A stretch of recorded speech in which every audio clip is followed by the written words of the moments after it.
दोघांनी ठरवा. तर मी म्हटलं की ते बँगलोरला गेले ते मला नाही सांगितलं.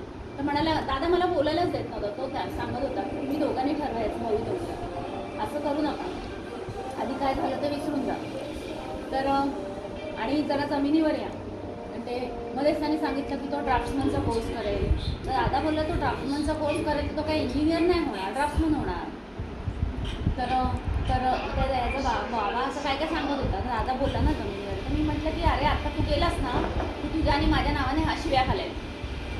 दादा म्हणाला चालेल शिव्या घातल्या तरी, पण त्या शिव्याचे काय ठेवून बसले, पण त्याच्या भवितव्याचं तुम्ही बघा असं म्हणून तो गेला.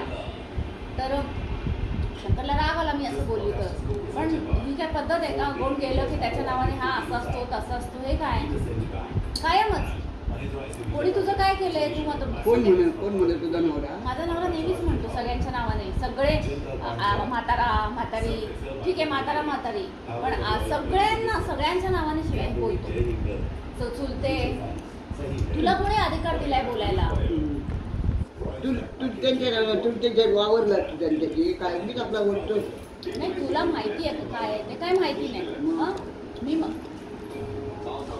आता मी याला ते सांगितलं होतं, मी 2.5-3 वर्ष तिथे होती ना, तेव्हा माझ्यासमोर कोणी काय बोललं नाही. माझ्या मागून सगळ्यांनी ही अशी करते तशी करते सांगितलं, मला काहीच माहिती नाही. सासू बोलली धंदो करतोस, माझे 7.5 लाख रुपये टाक वगैरे इतकं, ती मला ते इतकं सहन नाही झालं. धंदो करतोस.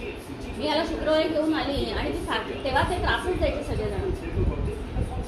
ती काय गेली नाही, कपडे सुकत घातले, हे केलं. चिंतामणीचं काय झालं नाही, तो ठाण्याचा कंडक्टरने सांगितलंय आणि उगीच सांगायचं हिच्या बापाने घर मोडलं. माझी आई कधी आली नाही तिथे, माझे वडील एखाद 2 वेळेला गेले असतील. तर मी काय ह्याला म्हटलं की मी कधीच गेली नाही, ह्याने सगळं माझ्या मागून केलं. माझ्या कंपनी त्याला, बँकेत त्याला, सगळ्यांना शिव्या घातल्या, शेजाऱ्यांना सांगितलं, माझ्या सगळ्या नातेवाईकांकडे जाऊन सांगितलं ही अंको करते तर काय करते मलाच नाही माहिती. मी रविवारी आईकडे गेली तर त्यांना त्रास व्हायचा, सासरे काहीतरी घाणेरडं बोलायचं, पण त्यांच्या लेकी दर रविवारी येणार घरी, मग मटण करा, मच्छी करा, हे करा, असं सगळं केलं. तर मी त्याला काय म्हटलं, त्यांचं मी ती बोलली ना धंदो करतस, मी म्हटलं तुमच्या मुलामध्ये हिंमत असते तर त्यांनी मला घेऊन गेला असतं तिकडे बोटीवर, असं म्हटलं. धंदो करतो म्हणजे घरात कोण होतं, सासरे, नंदावे आणि दीर, शेजारी पाजारची माणसं येत नाही, मग धंदो करते म्हणजे काय. मी आली तिथनं. त्याच्यानंतर मी इथे आल्यानंतर माझी नवऱ्याला घेऊन आली आणि सांगते की तो नवरा म्हणतो मला ना त्यांची सेवा करायची म्हणून मी तिथे फ्लॅट घेतला. मला नंतर जमलंच नाही जायला, कारण हे लोक असं इकडनं तिकडनं. मी बाहेर निघाले की नवरा म्हणायचा अगं 20 रुपये दे, अगं 50 रुपये दे, तू बोटीवर आहे ना. असा त्रास दिला म्हणून मी आले. मी कोणाला काहीच बोलली नाही. त्यांनी सगळं मागच्या मागे केलं. मग माझ्या आई वडिलांना, माझ्या बाहेरच्या माणसाला शिव्या घालायचा तुम्हाला काय अधिकार? आजपर्यंत कोणी दिलीप गेला होता आणि त्याची बायको गेली होती, चहा पाणी घेतलं आणि निघून आले, जेवायला कोणी थांबलं नाही. त्यांना कोणी अधिकार दिलाय सांगायचा? याने दादाच्या नावाने काहीतरी बोलणार. तू दादासाठी 1 रुपया खर्च केलायस? दादा दिलीप बाबल तिकडे तिथे नको, इकडे बस. यांच्या कोणासाठी तू खर्च केलायस का? मग तुला काय अधिकार आहे? म्हणून मी मुद्दाम त्याच्या समोर बोलली. मग त्याला राग आला, तो बोलत नाहीये कालपासून. नाही बोलला तर नाही बोलला, करतो तसंच आहे. बँगलोरला लाडू खाणार, करंजी का नाही? हो आजी खातो हळूहळू.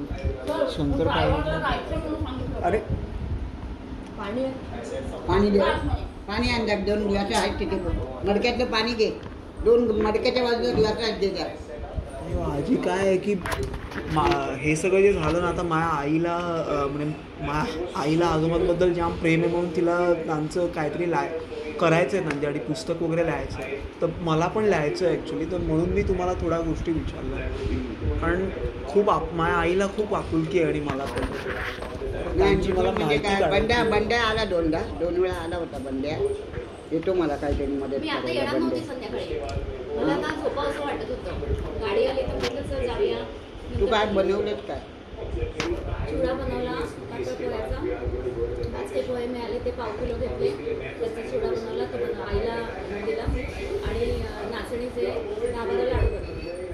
4 दाह्याला दिले, हे 14 आहेत ना, 4 आईला. तुझ्यात असं मी काय बेसन थोडंच घातलंय, बाकी गव्हाचं पीठ, रवा, बेसनचं पीठ थोडंच घातलंय सगळं, असं मिक्स करून खायला मी एकटी खाणार कोण आणि बरं बेसनचे मला जास्त चालत नाही म्हणून मी थोडं बेसनचे लाडू नाही खात, लाडू वडा नाही. एक वाटी बेसन, एक वाटी गव्हाचं पीठ, एक वाटी ज्वारीचं पीठ असं करून ते भाजून तुपात भाजून त्याचे लाडू केले होते. ते पौष्टिक आहेत आणखी हो. खरं हे पण होणार नाही. चल हे ठेव, काढून. तुला पाणी देऊ? नाही मी घेते. एक नाही, हे घे पाय हे शब्द नाही खात सकते. तुला अहो काकी येता येत नाही हो, म्हणजे जरी मी इथे या एरियात मी आलो आहे बराच वेळा माझ्या एका मित्राबरोबर वगैरे, पण काय मला असं वाटतं की तुम्ही वरती असाल, तुम्हाला त्रास होत असेल दरवाजा उघडायला वगैरे. मला तर चालताच येत नाही. तुम्ही राहिले ना तर मला बॅलन्सच सांभाळता येत. अरे रे, बॅलन्स माझा जातो पटकन आणि पटकन बॅलन्स गेला ना तर कुठे पडेन सांगते का ठेवू द्या रे असं होतं. म्हणून मी जात अरे रे, समजू शकतो की समजू शकतो, म्हणजे म्हणून मी या कारणासाठी आलो नाही हो, कारण मी या एरियात येतो बराच वेळा खाली वगैरे. नाही. तुला काय देऊ? काय बस दिलंस थोडं बसायला. काय घेतलं? लवला चिकू. चिकू घे. आता घरीच जाणार, तुझ्या घरी जाणार ना? नाही, मोठ्या काकांकडे जायला तर तो पत्रिका ठेवून गेलाय तो. त्या दिवशी मी नंतर साधना आली. ना आता तू कुठे जाणार? तुझ्या घरी ना? हो माझ्या घरी जाणार, पण आधी मोठ्या काकांकडे जाणार. तिकडनं हा, जाणार. कोणाकडे जाणार? मोठ्या काकांकडे जाणार. आता जाणार आहे? हो, कारण नंतर नाही जमणार. आज ना पत्रिका घेऊन ऐकते गंमत बदबद जरा 2 मिनिटं बस. पत्रिका दोघी जणी आल्या होत्या माझ्या म्हणजे मोठ्यांच्या हा, दोन्ही त्यात ते, हा. पत्रिका दिल्याने आणि त्या बाबा इथे आला आणि सांगत होता आता आम्हाला बाबांनी जेवायला बोलवलं आणि बाळाने म्हणजे मी बाळा म्हणते त्याला दादानी जेवायला बोलवलं. तर आता मी ही समीक्षा होती ना तिला जायचं होतं तिकडे, तर मी एकटी जेवण काय करणार. तर तो असा म्हणाला ना आई तू आता जेवण करू नका आमच्याच बरोबर चल. हे म्हणालं असतं तर चाललं असतं की नाही, येऊ की नाही. मी साडी नेसणार म्हणून हे गप्परकरनी घालून घेतले, घालून ठेवलं. मी म्हटलं मी गाऊन घालते ना, ते म्हटलं परकर त्याच्यावरच साडी नेते ब्लाऊज घातलेला. तर काय बोलला नाही तो. तर त्यांच्याकडे ते पत्रिका घेऊन आले होते, त्याने जेवण होतं. त्या बाबूल पण जाणार होता जेवायला तिथे. काल तो त्या प्रतापकडे गेल्या होत्या रात्री दादाकडे. ते प्रतापच आता सांगत होते. हा हा, तर तो मला म्हणे तिकडे ये दादाकडे तू. तर मी म्हटलं माझं हे दुखतंय. तर नंदू बोलला जाऊ दे तुला दुखतंय का नको. आणि मी तेलबिल लावलं होतं. मग तो नंदू बोला मी माझ्याकडे ठेवतो पत्रिका. तर मग याला म्हटलं चल ह्याला काकांना पण भेटायचं होतं कधीपासून. म्हटलं चल आता जाऊन येऊया. नंतर कधी दाखवा काय नको करू बघ. काय नको रे कुंकू लावते बस झाला. आता गाडी अरे कुंकू लावते बस. हा बसते कानातले राहिले का ती गेली ना आता येईल ती भाऊजीला तुला भाऊ देतात ना. बस झालं. आपण एक फोटो पण काढू. थांबा बसा जरा कुंकू लावते जरा. त्याची टाकून गेले एवढे मोठे घालून गेले कान म्हटलं कान खाली येते.